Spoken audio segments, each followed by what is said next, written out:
La Russie s'est retirée des négociations pour mettre fin à la guerre contre l'Ukraine, accusant Kiev d'être incapable de conclure un accord et affirmant qu'elle poursuivrait ses objectifs militairement. Le Kremlin, par la voix du ministre des Affaires étrangères de la Fédération de Russie, Sergueï Lavrov, a de nouveau accusé Kiev de saboter les négociations de paix et a promis de poursuivre la guerre. Dans le même temps, Donald Trump a déclaré que les États-Unis ne sont plus obligés de soutenir l'Ukraine. Trump a aussi dit ne pas comprendre comment les Ukrainiens vivent en Ukraine, estimant que la guerre durerait longtemps et qu'il vaudrait mieux qu'ils partent. Au même moment, le président de l'Ukraine, Volodymyr Zelensky, a déclaré que dans le processus de négociation pour mettre fin à la guerre de la Russie contre notre pays, il existe de réelles perspectives de règlement pacifique et que l'Ukraine et les États-Unis ont certaines idées sur la manière d'y parvenir. которые еще не обсуждались. Mais je rappelle qu'il y a 2 semaines, des informations confidentielles ont révélé que les Russes cherchent seulement une formulation pour se retirer du processus de négociation. Je m'appelle Alexei Pitchi, discutons ensemble de ce sujet, mais avant de commencer, je vous demande de vous abonner à cette chaîne, de mettre un like et d'écrire n'importe quel commentaire sous cette émission. Abonnez-vous aussi à ma chaîne Telegram Pitchi News via le lien en description. Nous y publions les actualités en temps réel au fur et à mesure. Ainsi, le Kremlin, par la voix du ministre des Affaires étrangères de la Fédération de Russie, Sergueï Lavrov, a une fois de plus accusé Kiev d'avoir fait échouer les négociations de paix et a promis de poursuivre la guerre. Citation.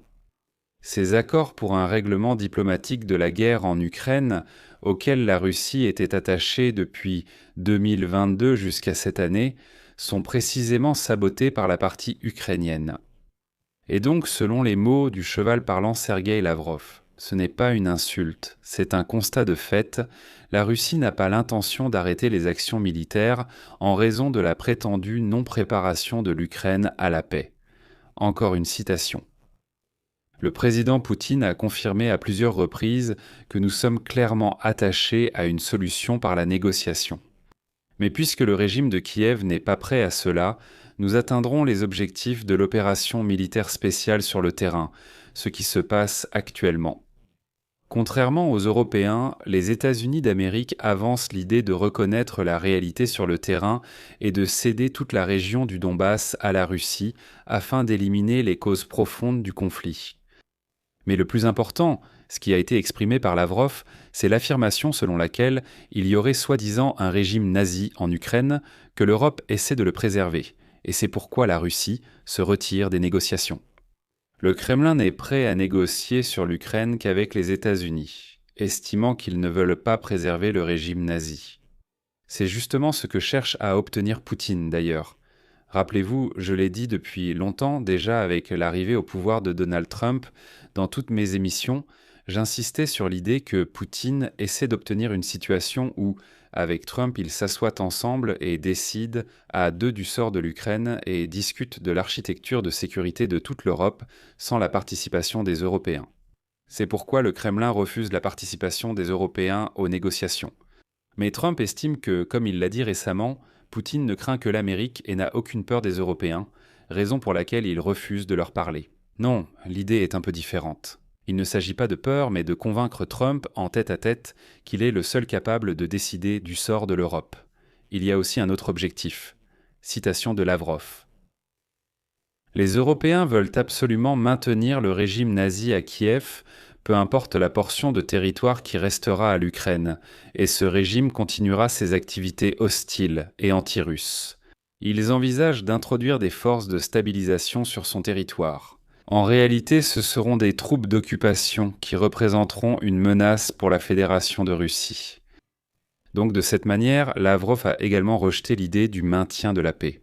Au Kremlin, les forces de maintien de la paix sont qualifiées d'occupantes. Je rappelle qu'en Ukraine, il n'y a qu'un seul occupant. C'est la Russie sale et sauvage. Ceux qui suivent l'actualité n'ont sans doute pas été surpris par la déclaration de Lavrov, car dès le 28 février, le premier jour de la guerre des États-Unis contre l'Iran, Bloomberg rapportait que la Russie envisageait de se retirer des négociations de paix en cours avec l'Ukraine, auxquelles participent les États-Unis si l'Ukraine n'acceptait pas les concessions territoriales exigées par Moscou. Et je vais maintenant citer Bloomberg du 28 février.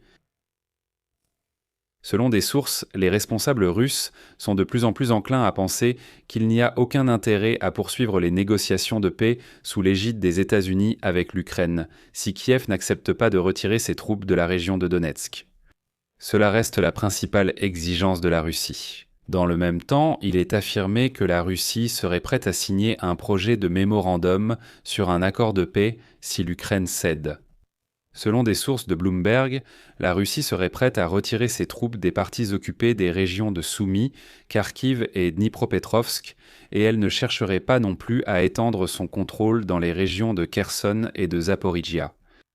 En fin de compte, déjà à l'époque, le Kremlin avait déclaré que les négociations de mars seraient d'une importance cruciale. C'est précisément à l'issue de ces négociations qu'il deviendra clair si les parties pourront avancer vers un véritable accord de cessation de la guerre ou si le processus sera dans l'impasse.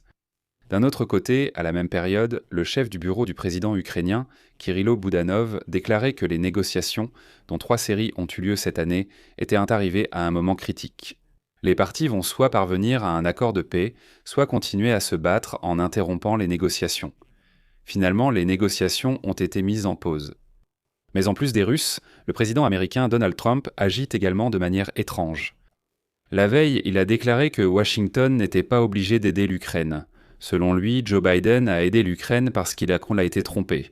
Mais Trump, lui, fait plus de bruit que tout le monde. Pourtant, je rappelle que Trump lui-même a arrêté tous les programmes d'aide à l'Ukraine et ne faisait que vendre des armes à l'Ukraine. Mais ensuite, Trump a sorti une véritable perle. Selon lui, l'Ukraine se trouve à des milliers de kilomètres des États-Unis et est séparée par un océan, donc ce n'est pas son arme, la guerre. Et ensuite, Trump a d'une manière étrange décidé de comparer l'Ukraine et le Liban. Je vais maintenant citer ses propos, sans commentaire. Trump a déclaré « Ils sont déjà habitués aux bombardements au Liban. Les gens vivent aussi en Ukraine, même si on pourrait penser qu'ils n'y vivraient pas, ils y vivent. Je ne sais pas si j'agirais ainsi, mais ils y vivent. Et au Liban aussi, et en Ukraine. » On ne comprend pas ce que c'était. Concernant les négociations, le président ukrainien Volodymyr Zelensky reste assez optimiste. Il a affirmé qu'il y a de réelles perspectives de règlement pacifique dans les négociations pour mettre fin à la guerre avec la Russie. Voici sa citation. « Je pense qu'il y a des perspectives de règlement pacifique dans cette guerre de la Russie contre l'Ukraine. Je comprends, il y a différents moments, de l'irritation, des questions internes, des guerres, mais néanmoins, il faut comprendre, l'Ukraine veut la paix. Le président Trump veut la paix. Donc, nous sommes alliés sur cette question. Il ne faut même pas en douter. Il faut aller vers cet objectif. L'Ukraine veut la paix bien plus que ne le veut Poutine, même si Poutine fait tout pour montrer que c'est lui qui la veut et pas l'Ukraine. Ce sont des signaux qu'il envoie à l'Amérique. Ce n'est pas vrai, c'est de la manipulation. La confiance de l'Amérique envers l'Ukraine est importante pour le partenariat. Et un exemple en est la réaction rapide de Kiev aux demandes des alliés au Moyen-Orient. Il faut chercher chaque jour des options pour un accord de paix. Nous devons rencontrer les Américains. Nous avons encore quelques idées sur la façon dont nous pouvons faire en sorte que cette guerre prenne fin. Je vais m'arrêter ici. Donnez votre avis et vos conclusions dans les commentaires sous cette vidéo. Abonnez-vous à la chaîne, activez la cloche et n'oubliez pas de mettre un like. Si cet épisode vous a paru intéressant ou utile, vous pouvez soutenir le travail de notre chaîne YouTube financièrement avec un don, un abonnement payant ou un parrainage sur YouTube. Toutes les infos et liens sont dans la description ou via le QR code à l'écran. Merci pour votre soutien. C'est tout pour aujourd'hui. Prenez soin de vous. Au revoir à tous.